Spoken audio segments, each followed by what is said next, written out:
낭낭님들 안녕하세요. 예, 이렇게 한 주가 정말 휙휙 지나갑니다.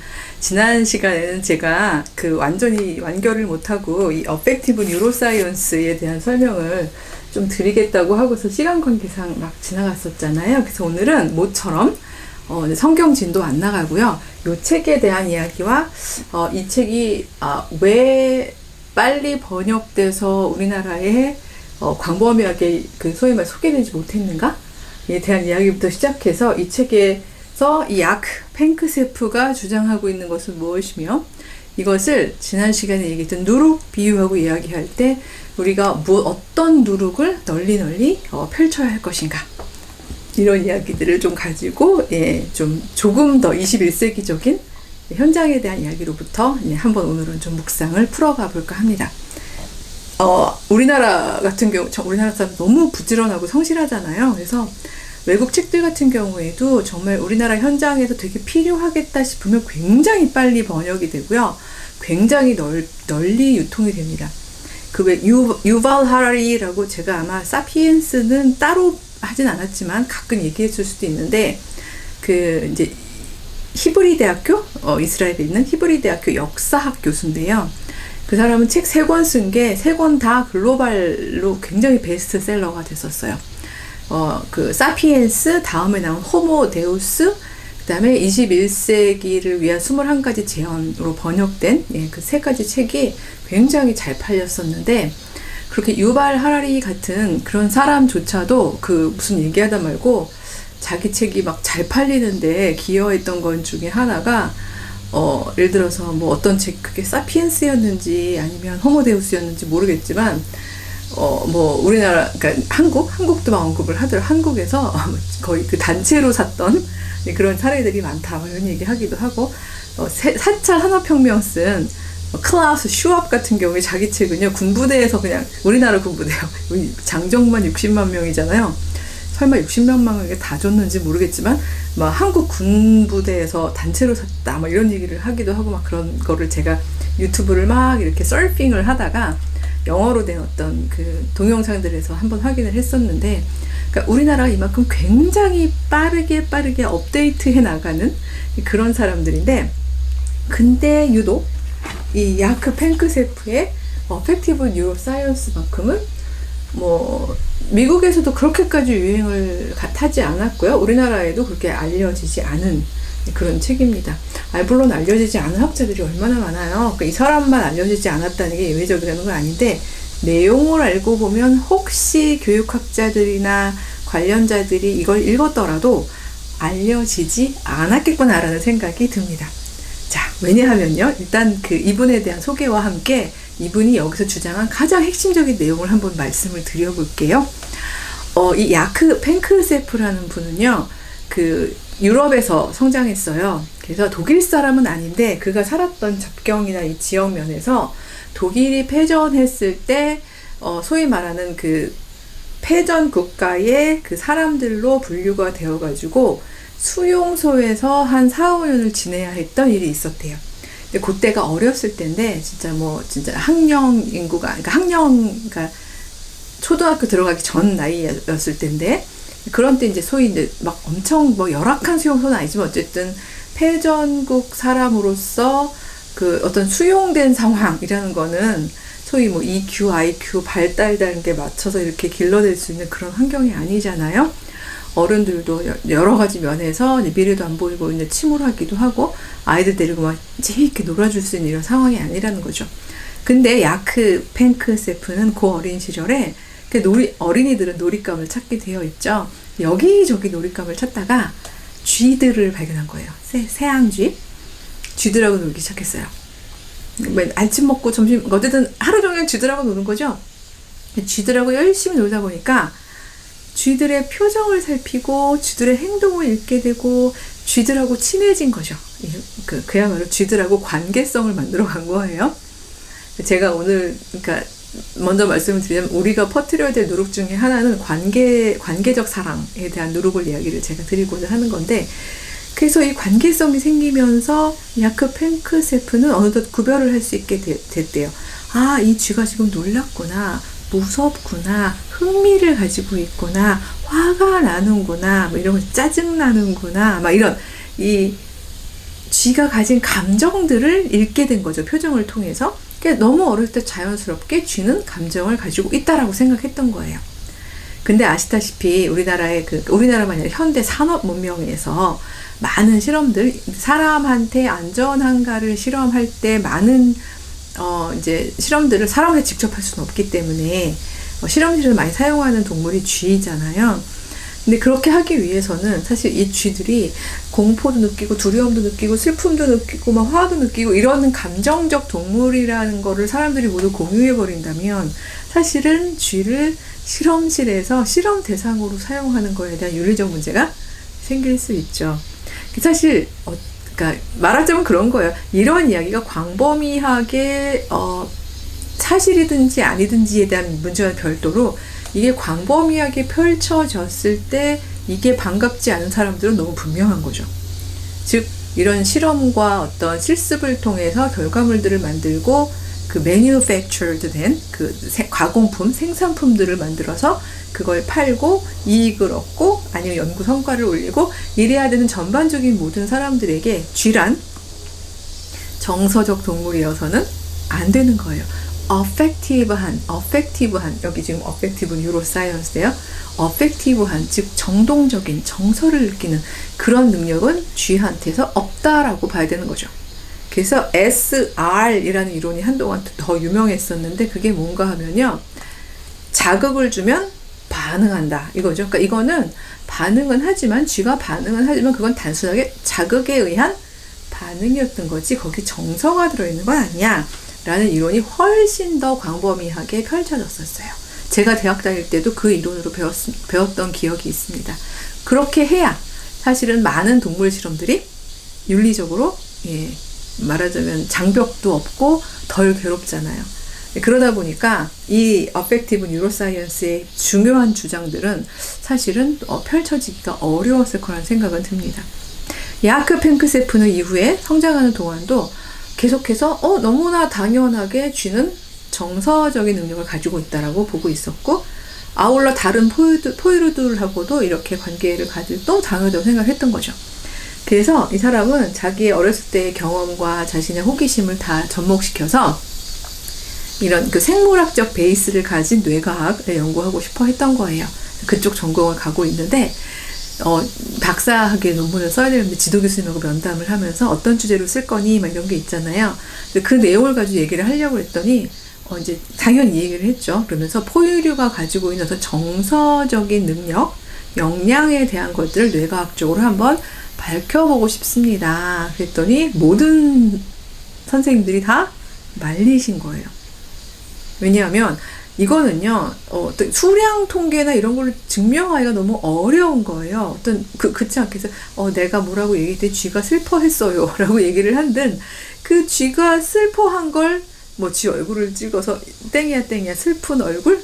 요즘에 우리나라 사람들의 굉장히 힐링, 팬더인 푸바오. 혹시 아세요? 푸바오?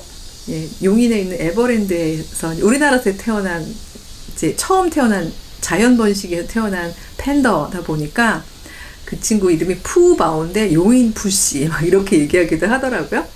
근데 그 푸바오를 물론 표정이 있어요. 우리는 이미 알죠. 근데 그 표정들에 따라서 편집을 하던 당시도 아니에요. 편집으로 푸바오 화났음, 푸바오 슬픔 이런 것도 아니거든요. 그러니까 표정을 읽는다. 즉 포유류들의 표정을 읽는다라는 것이 이런 실증적으로 입증하기가 너무 어려운 시절에 그걸로 박사학위 논문을 쓴다고 하니까 선생님들 입장에서는 이거는 100% 학위를 받을 수 있는 연구가 아니다. 그만둬라. 이런 식으로 이야기를 하게 된 거죠. 사실은 이제 야크 팽크세프 같은 경우에는 굉장히 많은 좌절을 겪었었는데요.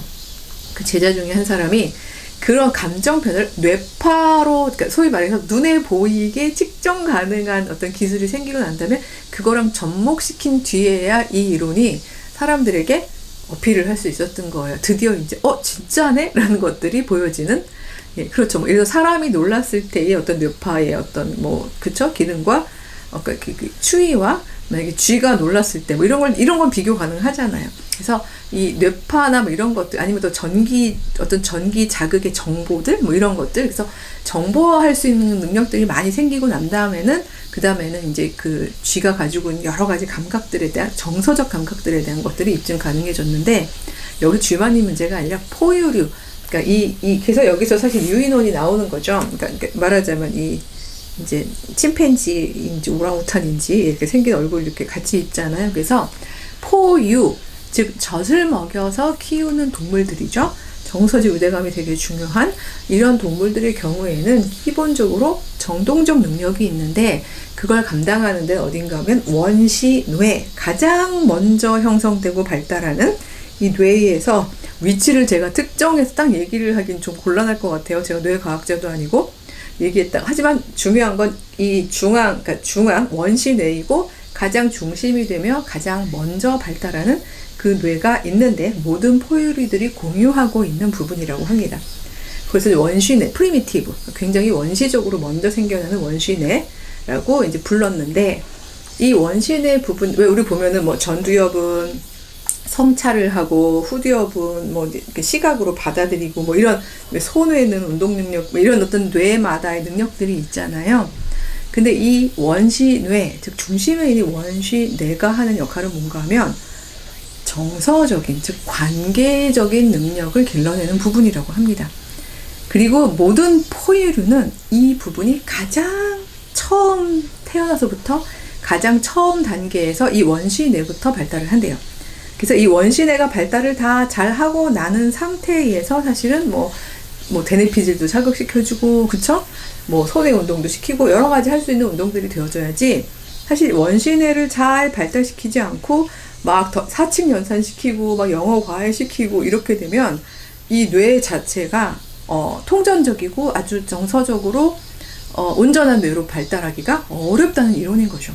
자, 이런 이론 대치동 수학 선생님 뭐 아니면 뭐 유명하신 강사님들이 좋아하실까요? 뭐 제가 특정하신 분을 얘기하는 게 아니라 그러니까 그 학원을 되게 좋아하시는 어머님들이 더 싫어하실 수도 있겠죠. 선행학습이 얼마나 나쁜지를 얘기해 줄 수 있는 이론이 되기도 합니다. 예, 따라서 이 이론은 이제야 와서야 조금씩 사람들이 귀 기울이고 있지 여전히 선행학습이 그 사람은 빨리 가르치고 먼저 가르치고 우위를 선점하고 그래야 되는 거야 라고 이야기하는 걸 좋아하는 사람들에게는 매력적이지 않은 주장인 셈이죠. 그래서 모든 포유류들은 태어나면 안아줘야 돼. 정서적으로 이 affection, 이 정서적 유대감을 느끼는 행동을 가장 중요하게 해줘야 되고 그래서 이걸 통해서 뇌에서 중심에 대한 원시뇌, 중심에 있는 원시뇌 부분이 계속해서 발달할 수밖에 없어. 이렇게 되어야 요거를 하고 난 다음에 그 다음에 다른 것들을 발달시켜야 되는데 요거는 한 번 넘어가면 이 시기를 넘어가면 안 되는 건 아니지만 매우 어려워. 이런 주장인 거거든요. 그럼 인간은 다른 포유류는 일단 저희가 논외로 하고요. 인간은 태어나서부터 몇 살까지가 가장 크리티컬한 가장 중요한 시기일까요? 이제 심리학자들 뭐 이런 분들이 얘기하시는 거 보면 뭐 7살까지요. 이게 여기서도 4살까지의 어마어마한 중요성과 그다음에 7살 때까지 연장해서 그냥 루즈하게 그냥 저 오늘 영어를 많이 쓰죠. 영어로 된 책을 읽어서 그런가 봐요. 좀 느슨하게 7년 정도 우리 인간 아기들의 경우 7년 정도는 뭐 대뇌피질 뭐 이렇게 막 자극하고 막 사칙 연산시키고 뭐 영어 가르치고 이게 중요한 게 아니라 affection 그쵸? 넌 사랑받고 있는 존재야. 너는 충분히 사랑스러운 아이야. 이거를 계속해서 관계해주는 게 정말 중요하다는 거죠. 그래서 이게 완전히 잘 발달하고 나야 그 다음에는 도구적인 이성들을 충분히 이렇게 만들어 가도 바로 그 자기가 가지고 있는 전문 지식이나 뛰어남으로 자기만 살려는 생각을 하는 게 아니라 관계성 안에서 나만 사는 게 아니라 함께 살아가는 방식으로 제도도 만들고 법도 만들고 기술적인 결과물들도 만들고 하는 일들을 할 수 있게 된다는 거예요. 이런 얘기 들으시니까 사실 지금 우리 여지껏까지 우리 교육에서 가장 없었던 거고 가장 결여되었던 내용이고 그리고 또 앞으로의 우리 나아가야 되는 우리의 어떤 근미래, 가까운 미래 사회에서 가장 우리가 획득해야 되는, 어느 때보다도 먼저 획득해야 되는 능력이라는 걸 아실 수 있으실 것 같아요. 그쵸? 왜냐면 점점 관계하는 능력, 관계하고자 하는 의지도 없지만 의지의 문제가 아니에요. 관계할 수 있는 능력에 대한 부분들이 지금 현저하게 떨어지고 있어요. 이건 어떤 개인의 이기심의 문제가 아니라 우리 제도가, 특히 우리 교육 제도가 우리의 성장하는 아이들에게, 우리 청소년들에게 이렇게 원시뇌를 충만하게 개발할 수 있는 기회를, 만남을, 관계를 허락하지 않고 있기 때문이라는 거죠. 그래서 저는 이 누룩도 하나님 나라의 비전 속에서 이 어떤 굉장히 중요한 누룩 중에 하나라고 생각합니다.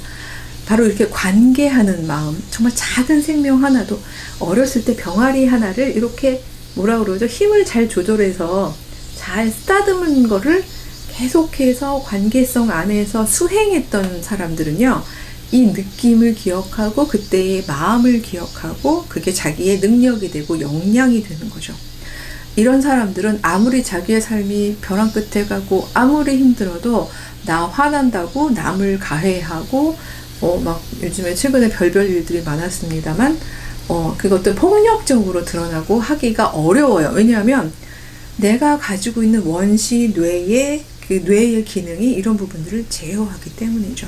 affection, 생명체는 사랑스러운 존재야. 죽이고 억압하고 누르고 착취하는 존재가 아니야. 살피고 그러니까 의도를요, 살피고 도와주고 건설하고 그렇게 해서 함께 우리가 공존하고 함께 성장해야 되는 그런 나의 파트너야. 이런 말들을 이론적으로만 공부하는 게 아니라 어렸을 때부터 계속 관계 안에서 그 능력을 갖게 되는 거죠. 그래서 제가 푸바오 얘기를 아까 잠깐 했는데 제가 요즘 빠져 있어서 그래요. 아마 푸바오한테 빠져 있으신 분 되게 많으실 것 같은데 그 얘기 하죠. 푸바오 엄마가 아이바오잖아요. 아이가 중국말로 사랑이라고 하는데 그 사랑을 가져오는 보물, 그래서 아이바오라고 하던데, 아이바오가 이 모성애가 굉장히 강하대요. 잘 케어한대요. 근데 이유로 얘기하시는 그 분들이 이 아이바오가 자기의 엄마한테 굉장히 케어를 잘 받았대요. 아주 사랑받은 아이였던 거예요. 그러다 보니까 아이바오가 푸바오도 정말 사랑으로 길렀거든요. 그래서 그 팬다들은 다 중국에 반환해야 한다면서요. 근데 푸바오도 가야 되네. 이런 이걸 가지고 이야기들이 많던데, 이제 다들 댓글에다 그 얘기해요. 푸바오 안 보내면 안 돼요. 데릴사위 데려와요. 막 이런 얘기가 더불어서 또 눈에 보이는 댓글들이 무슨 댓글이 있냐 하면요. 푸바오는 아이바오한테 사랑을 충분히 받아서 아마 어디서든지 정말 사랑 많은 엄마가 될 거예요. 이런 이야기들이 꽤 많이 보이더라고요. 그러니까 바로 이 지점이죠. 우리가 심어야 하는 누룩. 지난 시간에 제가 여자가 심은 누룩이라는 표현으로서 제가 바리새인들이나 이제 아니면 헤롯, 이 심은 누룩이 아니라 여자의 누룩이 펼쳐나가는 나라가 하나님 나라다. 이런 이야기를 말씀을 드렸다면, 오늘은 바로 정서적 관계성을 통해서 상대방을 살피고 상대방의 마음을, 사실은 그건 반드시 강자가 약자를 향한 마음만은 아니죠. 엄마한테 사랑받은 아기들은요, 그 아기들도 엄마를 살펴요. 그리고 엄마가 아프거나 슬플 때 와서 위로해주죠. 하기도 하고. 근데 그 능력이 안에서 이미 가지고 있는 능력이 아니라 엄마한테 자기가 그렇게 그러니까 당해봤다 그러면 안 돼. 케어 받아보고, 돌봄을 받아보고, 배려 받아보고, 보살핌을 받아본 그 경험을 가지고 어른들이 상처 입었을 때도 그 고사리 손으로 와서 호호해줄 수 있는 그런 아이들로 사실은 자라나게 되는 거거든요. 저는 이 누룩이 하나님 나라의 굉장히 중요한 수많은 그 귀한 보물들 같은 바오? 이쯤 되면 저도 푸바오 매니아인가요? 이런 보물들이 여기저기 많이 숨겨 있는데 우리가 잘 캐내어서 하나님 나라 안으로 가져와야 하는데, 그 중에 정말 중요한 보물이 바로 저는 이 관계성의 보물이라는 생각이 듭니다. 그래서 관계하는 것, 이게 얼마나 중요한가. 바로 이 관계가 이해타산적인 그런 물질적 관계를 의미하는 것도 아니고요. 그 다음에 뭔가 실질적으로 자산이 될 만한 것들을 관계해야 된다. 이런 관계도 아닌 거고, 오로지 affection, 정동, 내 안에 있는 따뜻함을 가지고 서로의 표정을 살피고 상황을 살피고 상태를 살필 수 있는 바로 그런 교류의 마음을 하나님께서는 최소한 적어도 포유류를 만드실 때의 그 능력을 포유류들에게 심어주셨다는 거죠.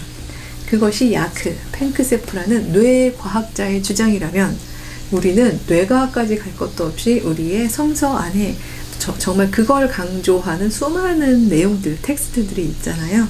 그걸 받아들이고 우리가 가지고서 잘 품고 실현하면서 진짜 그 누룩을 이 땅에서 관계하지 않는 세상에서 계속해서 정말 우리의 그 반죽 덩어리가 온통 다 이 어펙티브한 정말 정동적인 정서적인 관계성으로 가득 찰 수 있도록 그렇게 전파시켜야 하는 것이 아닌가 이런 생각이 듭니다. 오늘은 어쩌다 보니 성경책 하나도 안 펼치고 이야기를 하게 되었네요. 다음 주에는 다시 마가복음을 중심으로 진도 나가보도록 하겠습니다. 한 주일 막바지 여름 건강하시고요.